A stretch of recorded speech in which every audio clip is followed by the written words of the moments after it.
Welcome, thank you for joining me. My name is Bjorn. So, I have one question for you. How fast do you want to go?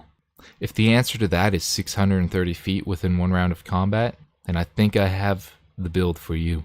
Okay, seriously, for real. This character is fucking insane. None of it makes sense, and we're gonna try to explain it here today. This is the abomination of a build that I came up with that allows us to reach this ludicrous speed within one round of combat. As we can see here, we go Rogue 2, Barbarian 5, Monk 10, and Gloomstalker Ranger 3. Now, because of all these classes, there's going to be some strict multi-classing requirements. For the Barbarian, we're going to require a Strength of 13. For the Ranger, it's going to be a Dexterity of 13 and a Wisdom of 13. For Rogue, it's going to be a Dexterity of 13. And for Monk, I think it is both a Dexterity and a Wisdom of 13. So it's an extreme overlap of abilities, which is really nice. If you're looking to actually play this character and take it seriously, I'd recommend going with your Dexterity stat and your Wisdom stat to be your primary stats. Have a high con, because you can't go fast if you're dead. And also, your Intelligence and Charisma are dump stats. They don't matter. You don't need Intelligence or Charisma to go fast. For a background recommendation, I would of course go with the Folk Hero. It only makes sense. Now, of course, as we can see here, I went with the Tabaxi. This is purely for the feline agility. So our reflexes and agility allow us to move with a burst of speed. When you move on your turn in combat, you can double your speed until the end of the turn. Once you use this trait, you can't use it again until you move 0 feet on your turn.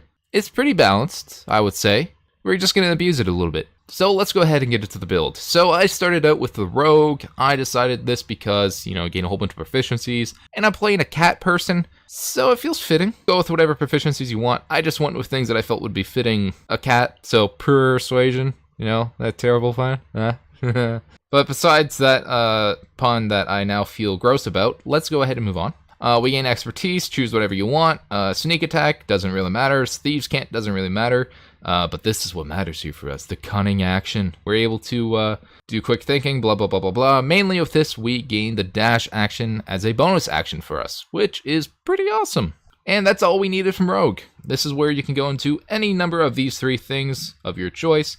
We'll just start with the Barbarian, why not? So of course we gain some rage, we gain unarmored defense, we gain reckless attack at second level, danger sense a second, and then at third level, this is what matters for us, we gain a primal path. So that primal path, as we've seen, is the Totem Warrior Barbarian. So with that, we get to choose a Totem Spirit. That Totem Spirit is the Elk. This increases our movement speed by 15 feet while we are enraged. We're also going to take this all the way up to 5th level. This is where we're going to gain our fast movement. This increases our movement by 10 feet when we're unarmored. We also gain extra attack. This is good for reasons of we can hit harder, but hitting doesn't matter if we can move fast. And of course, at 4th level, the ASI that we choose is the mobile feat. So this makes sense. We gain 10 extra feet of movement. We also gain some extra benefits, but this is mostly what we do taking this for. And with that 5th level Barbarian out of the way, we can drop off and multi-class into either our Monk or Ranger next. We'll go ahead and look at the Ranger. So as we can see here, we gain some new proficiencies. Choose one. It's your choice. I went with Athletics. For your favorite enemy, clearly because you're a cat person in this case, you want to go with Plants. Now, Natural Explorer, I'm a mountain cat. Sure, you could be a grassland cat or a forest cat. I decided to go with 2-weapon fighting. We also gain some spellcasting ability in this. This is vital to us, and I really like that with the Gloomstalker. So if the spells that you choose Longstrider, and that's it. You pick nothing else. And coming back here, we can see that at 3rd level, we gain our Ranger archetype. We gain Umbral Sight, pretty nifty little ability. But the main thing that we get here is the Dread Ambusher. At the start of our combat, we move 10 feet on our first turn. This only affects us the first turn of each combat. This is a very select case in which we gain this 10 additional feet of movement. There's going to be some conditions to this.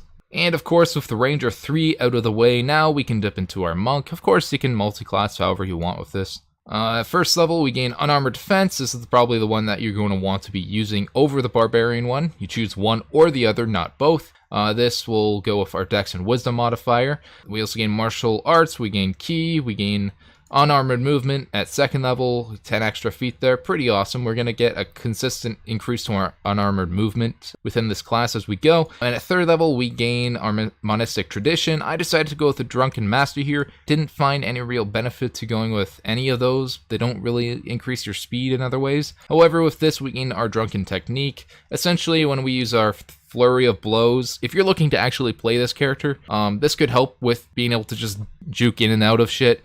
So whenever we take a flurry of blows, we get the disengage action for free. Pretty useful, you know, if you're a character based on movement and never being close by. So this is very useful if you want to actually play this character. Of course, there's other shit that we get. We're not going to go too much into it. We get the deflect missiles at 3rd level. We gain a new ASI at 4th. I decided to go with a con increase, getting my health up a bit. We gain slow fall at 4th, an extra attack that doesn't actually count.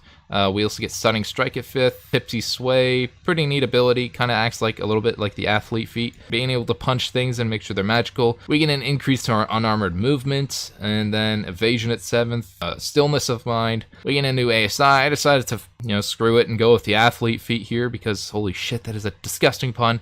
I just decided I wanted to go with this and get that climbing speed, even though in the next level we gain the unarmored movement improvement, which means we can move along vertical surfaces and across liquids on our turn without falling during a move. But I really like that. I just wanted to make sure that we had the option of climbing because maybe moving along those surfaces wasn't something that was viable. And then at 10th, we gain the Purity of Body, pretty neat. And then we also gain our final unarmored movement that we'll be taking from this class, increasing it from 20 feet. With all of that out of the way, we've gained 70 feet of movement.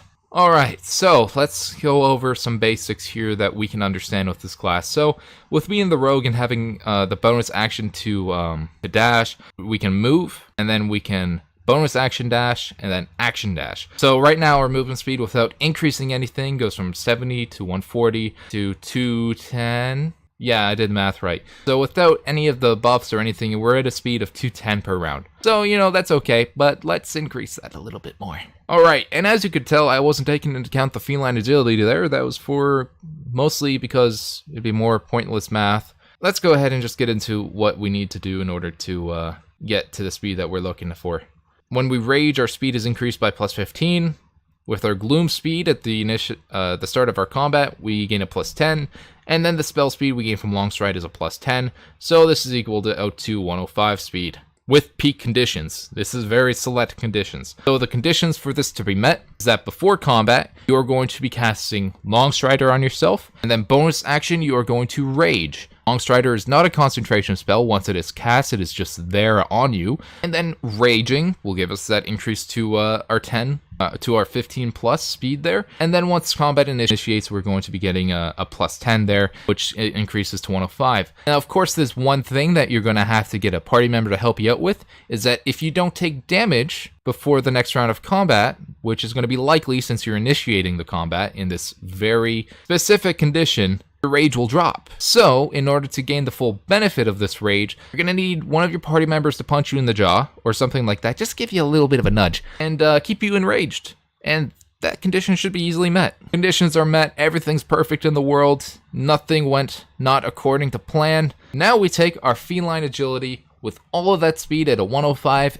and we multiply it by 2. So, we now move at a base speed with the feline agility at 210 feet. So, with that, we move, 210, we bonus action thanks to the rogue, another 210, that's 420, and then we can action dash as well, so that increases to another 210, which is a total of 630 speed. Pretty impressive. There's no way to get to this speed with any other race in the game. There are other races in the game that are better for a speed build, for a long distance speed build, but this is the burstiest speed that you'll ever ascertain from any race in the game. It's nuts. Okay, now with this in mind, we know that a round of combat equals up to 6 seconds. Therefore, 630 divided by 6 is 105 feet a second. According to a certain website that I put this in, I'm going to trust it because I'm Canadian and for some reason, for the life of me, I cannot remember how to convert feet a second into the miles per hour. Like, I just can't. I know kilometers. I was thinking about converting it, but then I thought better of myself and I would just Google it. So, hey. So anyways, that equals out to 71 miles per hour. 71 miles an hour in 6 seconds. Usain Bolt moved at 28 miles per hour in his 100 meter dash. That's the world record for humans, 28 miles per hour. So that's pretty nuts. That is pretty fucking... That is insane. So yeah, this character is insane. It's ludicrous. I don't know why you would ever need to move this fast ever, but you can. Of course, too, if you don't want to go the Tabaxi route, like if you want to actually like run even longer and I would recommend going with the Centaur because they have a base movement speed of what, like 40? Yeah, they have a base movement speed of 40. So yeah, instead of us having that base movement speed of 70, we have a base movement speed of 80 with the Centaur, which is pretty decent. So I mean, if you're not looking for that insane burst build with 630 off of 6 seconds, go with the Centaur. But yeah, holy shit, this was the stupidest build I've ever made. God, I hope someone enjoys it because I don't see myself personally ever playing this character because of how insanely random the build is and because I generally like to roleplay a lot. Like, I like to power game, but I like to roleplay, and I don't know how I'd roleplay myself becoming a rogue and a barbarian and a monk and a ranger. Whatever. If you enjoyed this build, I hope you have fun with it. I hope you're inspired by it. You can do with it as you please. Enjoy it. Enjoy yourself. Enjoy your gaming table. Have a great day. As always, thank you for joining me. Consider subscribing maybe or leaving a comment about it. I'm not too comfortable saying that yet personally, but yeah, thank you again for watching and have a great day. Bye-bye.